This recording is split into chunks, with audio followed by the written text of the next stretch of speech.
बिस्मिल्लाहिर्रहमानिर्रहीम। Welcome to Sam recipes. कैसे हैं आप सब लोग। आज मैं आप लोगों के साथ शेयर करूंगी बहुत चटपटी और मज़ेदार सी मटन कलेजी की रेसिपी। आइए चलते हैं रेसिपी की तरफ, लेकिन उससे पहले मेरे चैनल को सब्सक्राइब कर लीजिए और बेल आइकन को भी प्रेस कर दीजिए। इसके लिए मैंने आधा किलो मटन कलेजी ली है और उसे अच्छी तरह से वॉश कर लिया है। अब 1 टेबल स्पून मोटा मोटा कुटा हुआ लहसुन शामिल करूँगी। मिक्स करके मैरिनेट होने के लिए रख देंगे 15 मिनट के लिए। स्मेल भी दूर हो जाती है। स्ट्रेनर में रखिएगा ताकि एक्स्ट्रा पानी निकलता रहे। सबसे पहले कुछ मसालों को ड्राई रोस्ट कर लेंगे। ये 10 से 12 लाल मिर्चें हैं साबुत वाली, 1 टेबल स्पून सफ़ेद ज़ीरा, 1 टेबल स्पून साबुत धनिया, 1 टेबल स्पून कसूरी मेथी। ड्राई रोस्ट कर लेंगे जब तक अच्छी सी खुशबू आने लगे। ज़्यादा ब्राउन नहीं करना है।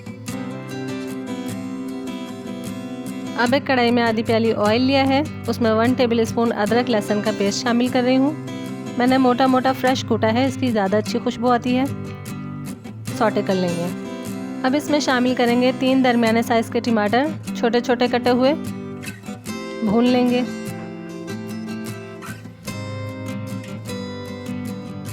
अब जो मसाला हमने ड्राई रोस्ट किया है उसमें शामिल करेंगे 4 अदद हरी मिर्चें, तोड़ के इसमें शामिल कर देंगे और मोटा मोटा पीस लेंगे।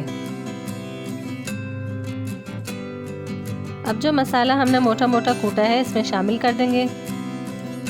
मिक्स कर लेंगे और कवर करके रख देंगे टमाटर गल जाने तक।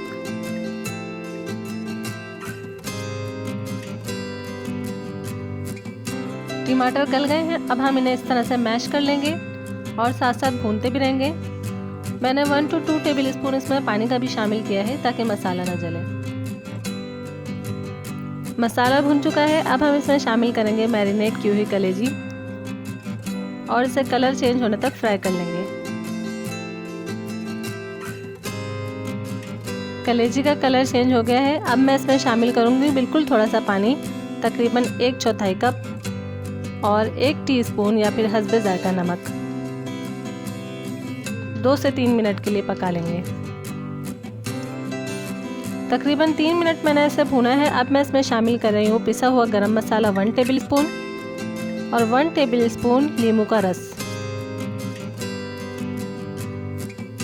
कलेजी को हम जितनी देर पकाते हैं वो उतनी ही हार्ड होती जाती है।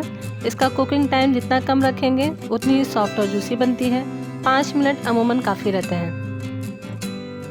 कलेजी बिल्कुल तैयार है। अब 3 से 4 हरी मिर्चें शामिल करके डिश आउट कर लेंगे। जी फ्रेंड्स, ये चटपटी और मज़ेदार कलेजी तो है ही, लेकिन अगर आप इस मेथड से बनाएंगे तो ये सॉफ्ट भी बनेगी और इसमें स्मेल भी नहीं रहेगी। आप लोग ज़रूर ट्राई कीजिएगा। रेसिपी पसंद आए तो लाइक और शेयर कर दीजिए। अपना रखिएगा बहुत सारा ख्याल। अल्लाह हाफ़िज़।